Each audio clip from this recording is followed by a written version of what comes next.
On November 8, 1942, the shores of Sidi Ferruch Beach in Algeria saw the arrival of the first American infantry units, equipped with an innovative weapon that would soon alter the landscape of warfare, even though many soldiers were unaware of its significance.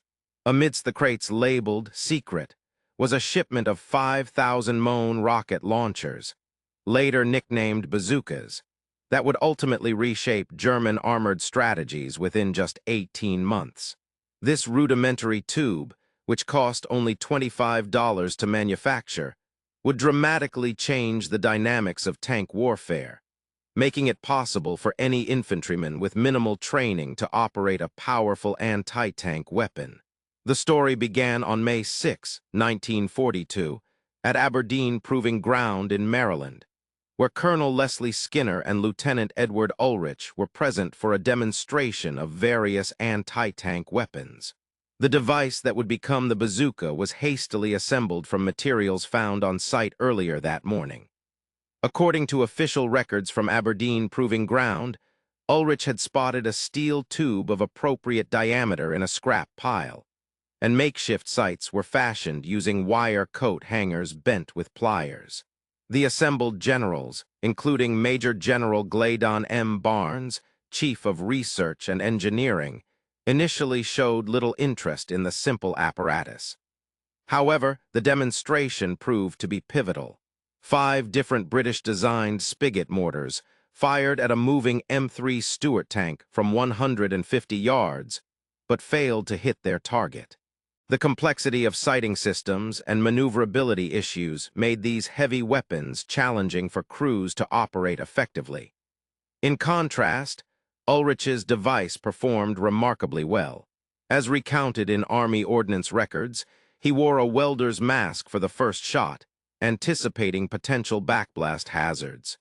Yet there was none. This successful demonstration marked the beginning of a new era in infantry anti-tank warfare. I placed the tube on my shoulder, aligned it with the coat hanger sights, and pulled the trigger. The rocket blasted out and struck the tank's side squarely. After reloading in just 5 seconds, I fired again at the target.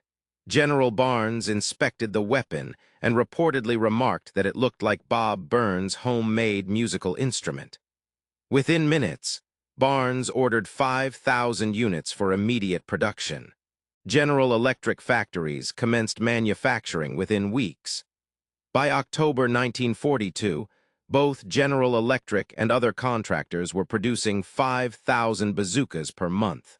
The transition from an improvised prototype to mass production in just 5 months was unprecedented. Each Mohn rocket launcher needed only 20 pounds of steel, basic welding skills, and simple electrical components costing a total of $25. Each M6 rocket cost $8 to produce. The weapon's design was strikingly straightforward. It consisted of a seamless steel tube measuring 54 inches in length and 2.36 inches in diameter, weighing 13 pounds. 2 dry cell batteries housed in the shoulder stock provided electrical ignition. When fired, the rocket could penetrate 3 to 4 inches of armor at a distance of 300 yards. Captain Franklin Johnson, who was the training officer at Fort Benning, noted in his official report that 1 afternoon was sufficient for a soldier to become proficient with the bazooka. In contrast, mastering a 37mm anti-tank gun would take weeks. More significantly, 2 soldiers armed with a bazooka could navigate wherever infantry units could go. Operation Torch, the Allied invasion of North Africa, began on November 8, 1942. Among the 107,000 American and British troops involved were units from the 1st Infantry Division, 1st Armored Division, and 509th Parachute Infantry Regiment, all equipped with the first bazookas to see combat action. However, their initial deployment was nearly disastrous. According to Michael and Gladys Green's research, General Eisenhower learned late one evening before the operation that soldiers had not been trained on the new weaponry. The bazookas had arrived in sealed containers labeled "Secret," with instructions to open them only upon commencement of the mission.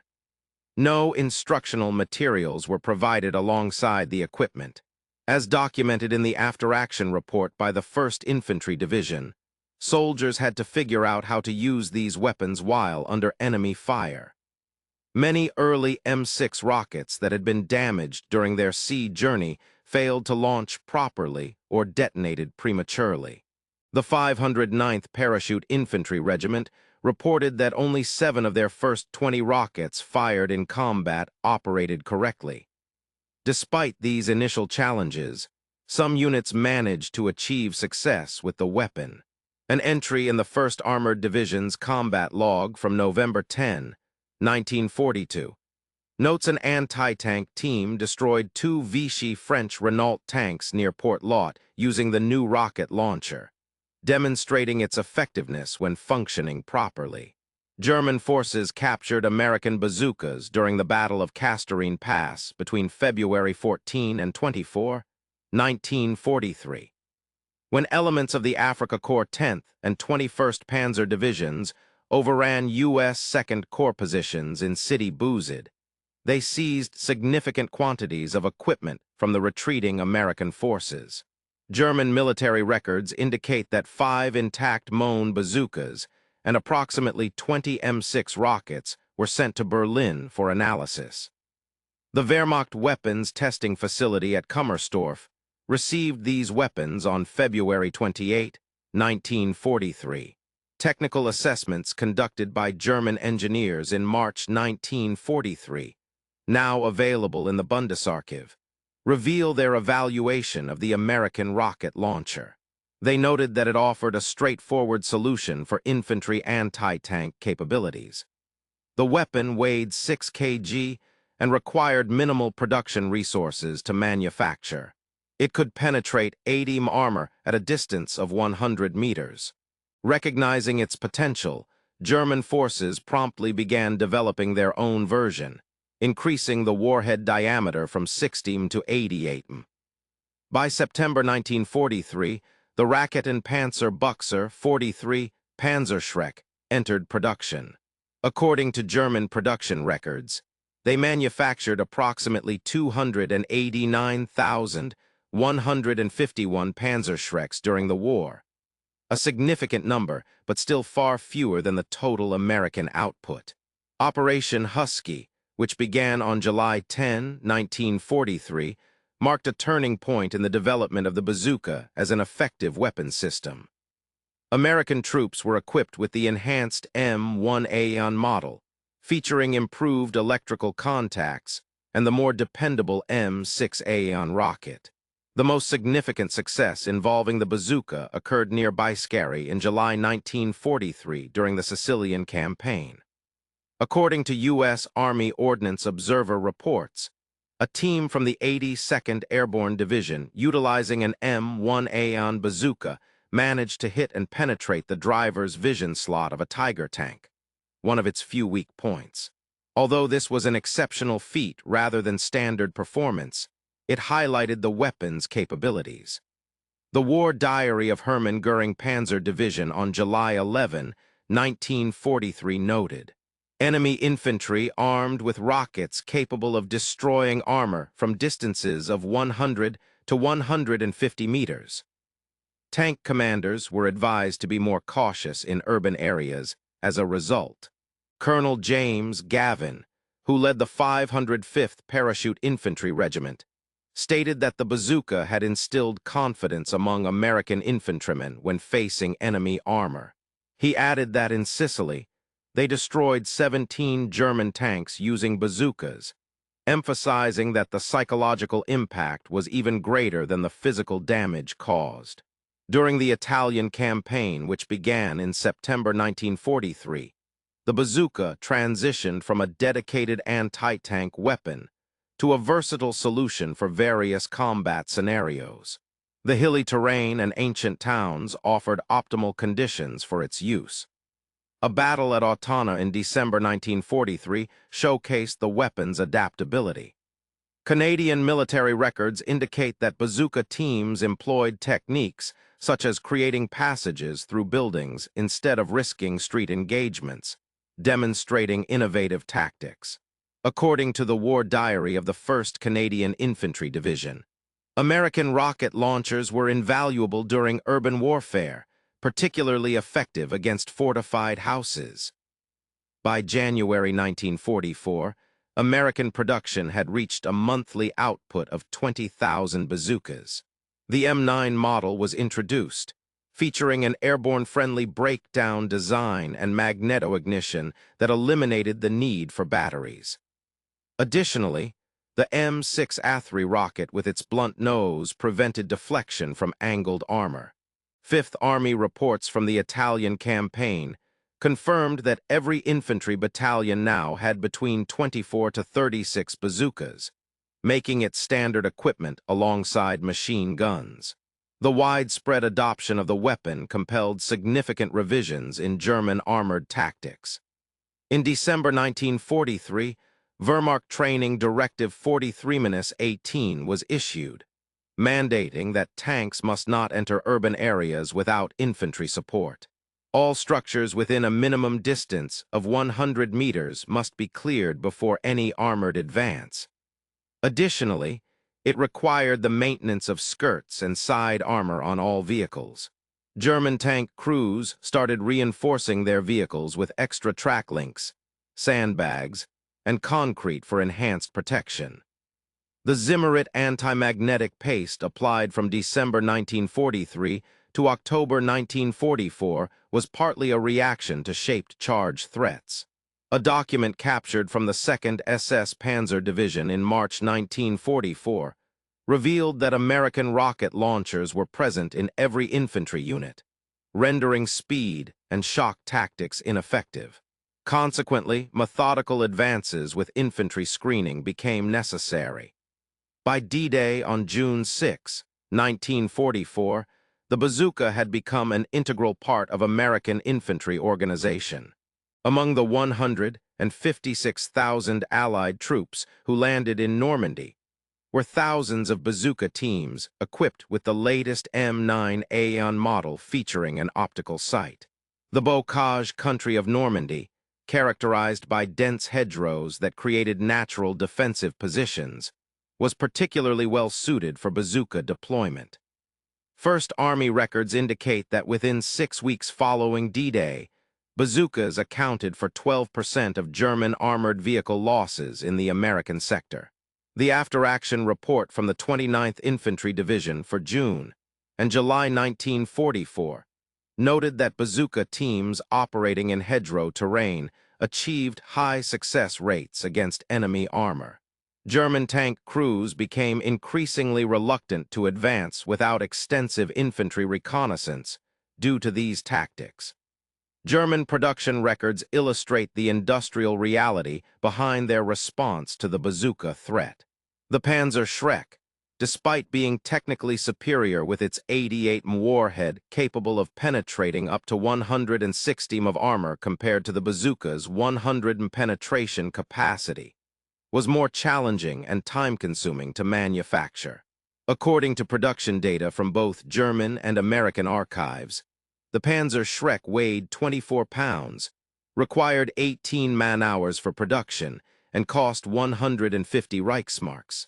In contrast, the Bazooka M9 weighed 15 pounds, took only 2.4 man-hours to produce, and cost $25. By August 1944, the United States had produced over 400,000 bazookas. Throughout the entire war, Germany managed to manufacture a total of 289,151 Panzerschreck rockets. American production of German weapon replicas far outpaced that of the Germans by nearly a 2-to-1 ratio, and they also manufactured simpler, more portable weapons. The German Ardennes offensive in December 1944 subjected the bazooka to rigorous testing under harsh winter conditions. Combat interviews with soldiers from the 99th Infantry Division, conducted shortly after the battle, revealed numerous instances of bazookas being used in action. For example, Technical Sergeant Donald Bracken of the 394th Infantry Regiment reported destroying a Panther tank near Rocherath on December 17, 1944, when his rocket struck the rear engine deck, causing the tank to catch fire and forcing its crew to abandon it at a range of about 75 yards. The extreme cold presented significant challenges. Battery failures in remaining M1A models required soldiers to keep batteries warm inside their clothing. Sub-zero temperatures also affected the performance of the rocket propellant, impacting both range and accuracy, as reported by the 2nd Infantry Division. Despite these difficulties, records from the 18th Airborne Corps indicate that bazookas were responsible for disabling or destroying 89 German armored vehicles during the Battle of the Bulge. One particularly notable use of the weapon was documented in a Silver Star citation, awarded to Major Charles Carpenter of the 4th Armored Division. Multiple witnesses confirmed that he mounted 6 M9 bazookas on his L-4 Grasshopper observation aircraft, which allowed him to destroy 2 Panther tanks near Aracourt in October 1944 and 1 Panzer IV in November 1944. Additionally, 3 armored vehicles were destroyed during another operation. The aircraft equipped with the mounting brackets for the bazookas was discovered in an Austrian museum in 2017 and has since been restored.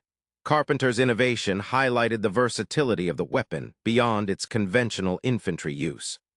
Final production statistics from U.S. Army Ordnance records show that Moen bazooka units totaled 112,790, while M1A units were approximately 60,000, and M9 units numbered around 26,087. The M9A model saw the production of about 277,800 units, with an additional 500 mating aluminum models produced, bringing the total to 476,628 units. Rocket production figures for the years 1942 through 1944 were 125,000, 2,847,000, 144, and 8,566,945 respectively, with a total of 15,603,000 units. The cost for the Moen M9 bazooka system was approximately $110, including 10 rockets at an average price of $8.85 each. Based on German production records, the cost of a Panzer IV tank was approximately 103,000 Reichsmarks, which is equivalent to around $41,000. The Panther tank came in at about 117,000 Reichsmarks, or roughly $47,000, while the Tiger I tank cost an estimated 250,000 Reichsmarks, or approximately $100,000. In 1945, the U.S. Army Ordnance performed a detailed analysis of the bazooka's effectiveness. Their conclusions showed that the average engagement range was 75 yards. At 50 yards, the hit probability was 85%. At 100 yards, it dropped to 42%. And by 150 yards, it decreased further to just 18%. Using an M6 Athry rocket, armor penetration ranged from 3.5 to 4 inches, or 89 to 102 millimeters. Tank destruction statistics compiled from records in the European theater indicate that tanks were destroyed as follows: by other tanks at a rate of 38%, by anti-tank guns at 31%, by aircraft at 14%, by bazookas at 12%, and by mines at 5%. These numbers probably understate the impact of the bazooka, since many German tanks were abandoned rather than destroyed when faced with rocket teams. Post-war interrogations conducted by the U.S. Strategic Bombing Survey revealed consistent themes regarding the influence of the bazooka. Although specific document citations in these summaries are often vague, a clear pattern emerges. Field Marshal Albert Kesselring, who commanded German forces in Italy, noted in his interrogation that American rocket launchers compelled significant changes to German tactical doctrine. The swift and aggressive tactics that had succeeded from 1940 to 1941 became ineffective due to the threat posed by infantry anti-tank weapons. Similarly, General Heinz Guderian, reflecting on post-war writings, acknowledged in his memoirs that the widespread use of infantry anti-tank weapons like the bazooka rendered independent armored operations obsolete according to German doctrine. The threat posed by the bazooka significantly impacted German tank development starting in 1943. Production records indicate that modifications such as adding skirts and side panels to Panzer III and IV models began in April of that year. Zimmerit, an anti-magnetic mine coating, was applied from September 1943, while the Panther G model saw increased side armor. There was also a push towards developing infantry support variants with improved anti-personnel weaponry. These changes added weight and complexity to German vehicles, diminishing their mobility edge as American tanks remained simpler and more dependable. Lend-Lease documents reveal that Allied forces received substantial numbers of bazookas. The Soviet Union got 8,000 units. The United Kingdom received 12,000. Free French forces obtained 15,000. Chinese nationalist troops acquired 3,000. And other Allied nations collectively received 23,628 units. Soviet military records show that while the Red Army found the bazooka effective, they preferred their own anti-tank rifles and later developed the RPG-2, which incorporated principles from the bazooka design. Although less well known than its use in Europe, the bazooka proved invaluable in the Pacific theater. Marine Corps records from Sipan Island between June and July 1944 indicate that bazookas destroyed 28 Japanese tanks and numerous fortified positions. The weapon's versatility was demonstrated through various rocket types. M6 A3 for standard anti-tank use, heat, M10 for white phosphorus incendiary or smoke, and M7 A3 as a practice round. Marine units particularly prized the white phosphorus rockets for clearing cave complexes and destroying Japanese bunkers. During the Battle of Iwo Jima, the 5th Marine Division used 1847 bazooka rounds over 6 weeks of combat. The continued importance of the weapon was underscored during the Korean War, when initial M9 Aeon bazookas were found inadequate against T-34/85 tanks due to degraded ammunition. However, the rapid development and deployment of the M20 Super Bazooka with its 3.5-inch rocket showcased the system's adaptability. Marine Sergeant Robert Bennett's combat report from Pusan in September 1950 noted that the new 3.5-inch bazookas stopped T-34s cold, achieving a first-shot kill at 125 yards. The psychological impact was immediate and profound.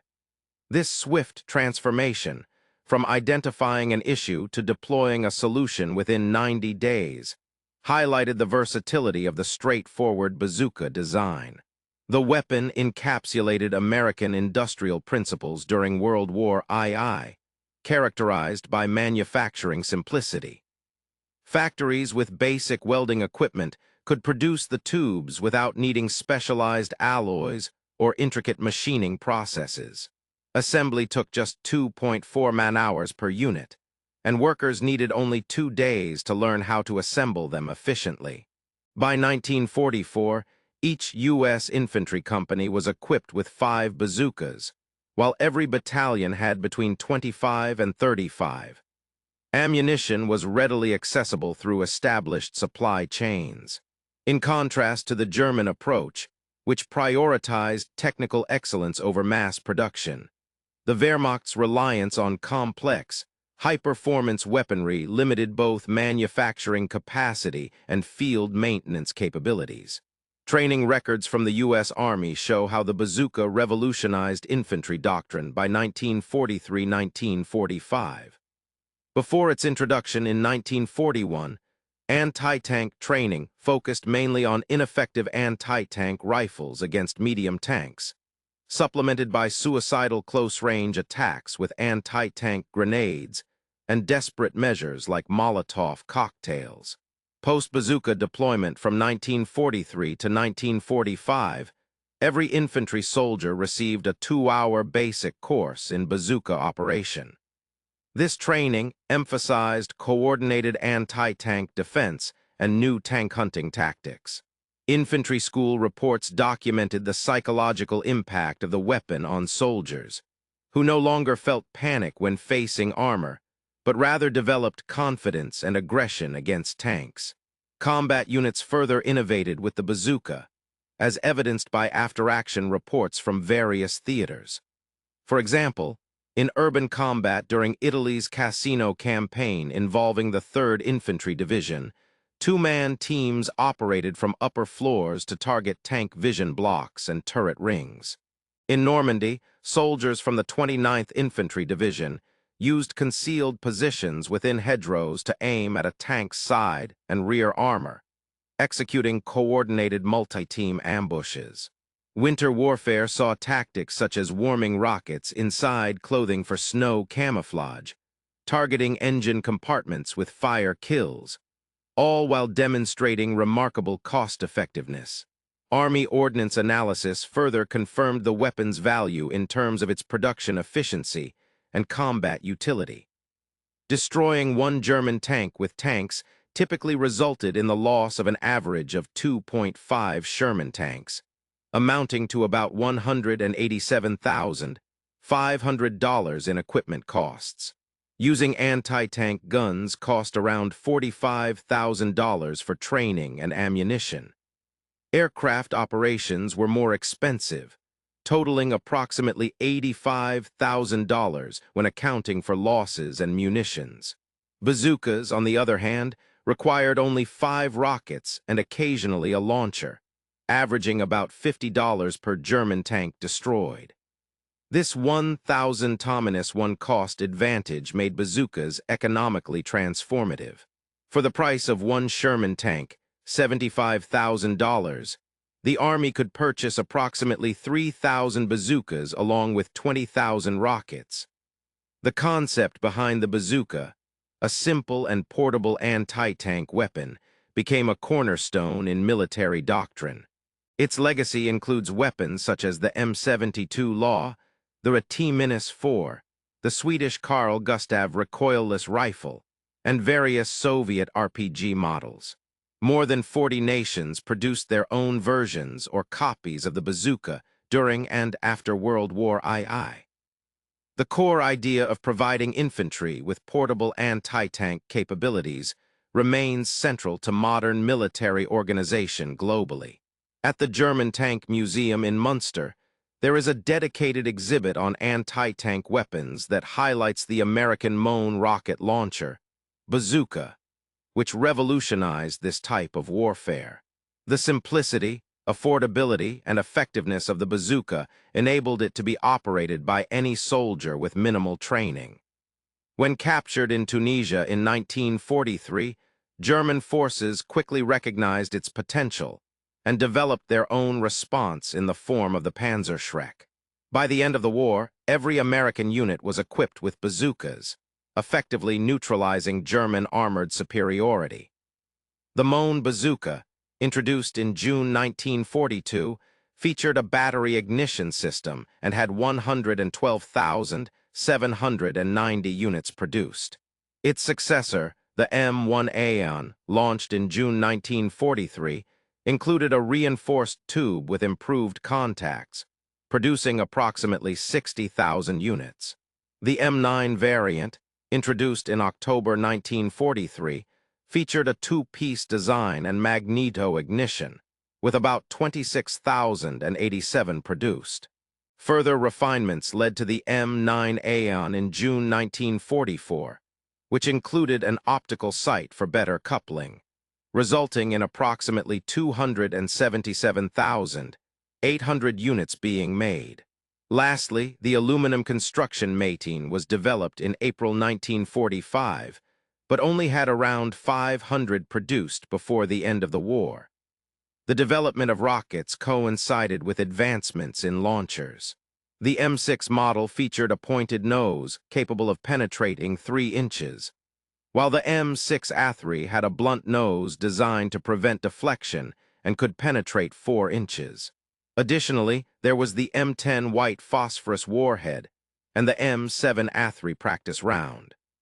According to the comprehensive 1962 study by the U.S. Army Military History Institute, no single weapon transformed battlefield dynamics more significantly than the rocket launcher series from MON to M9, commonly known as the Bazooka.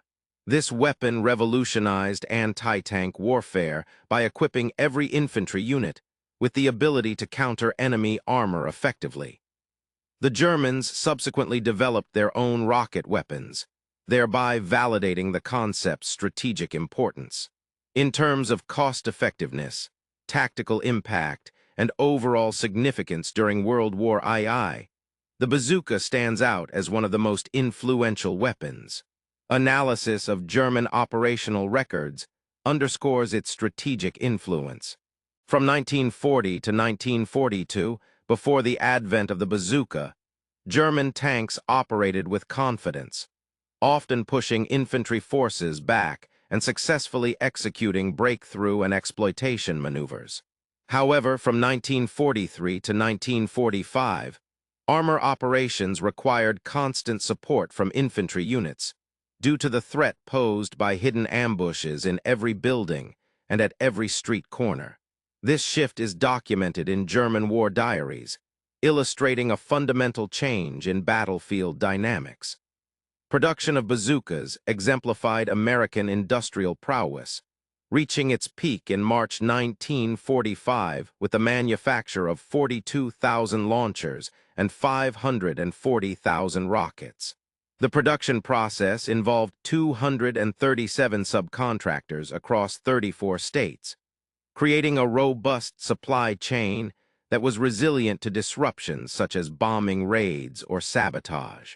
Unlike German production facilities, which were often vulnerable targets, the decentralized American model ensured an uninterrupted flow of weapons. The simplicity of the bazooka facilitated its widespread adoption, with training records showing that soldiers could achieve basic proficiency within 2 hours and attain combat readiness after 5 practice rounds. No special physical attributes were required, unlike anti-tank rifles, making it accessible to all types of troops regardless of background. This democratization allowed any infantry squad to engage enemy armor effectively, fundamentally altering the nature of warfare on the battlefield. A comparison of modern anti-tank weapons highlights the advantages of the bazooka. The British Piety weighs 32 pounds, while the bazooka tips the scales at just 15 pounds. Its range extends to 300 yards compared to the Piety's 100 yards. Reliability issues arise in wet conditions due to a complex spring mechanism that requires considerable strength to cock. The Soviet PTRD anti-tank rifle, weighing 38 pounds, has limited effectiveness against medium tanks and produces significant recoil, necessitating sturdy soldiers. It is a single-shot weapon demanding precise marksmanship. The German Panzerfaust, being a disposable one-use weapon, offers very short range from 30 to 60 meters with no sighting system and dangerous backblast areas. In contrast, the bazooka provided the optimal balance of portability, effectiveness, range, and reusability. Its strategic impact went beyond tactical battlefield use, allowing for lighter, more mobile infantry divisions. Logistically, it simplified ammunition supply compared to anti-tank guns. Training was also streamlined, converting civilians quickly into proficient tank hunters. Psychologically, the bazooka transformed infantry from potential victims into active hunters. The economics and substantial cost-effectiveness of the bazooka compared to traditional anti-tank weaponry provided a significant advantage for American forces in combined arms operations.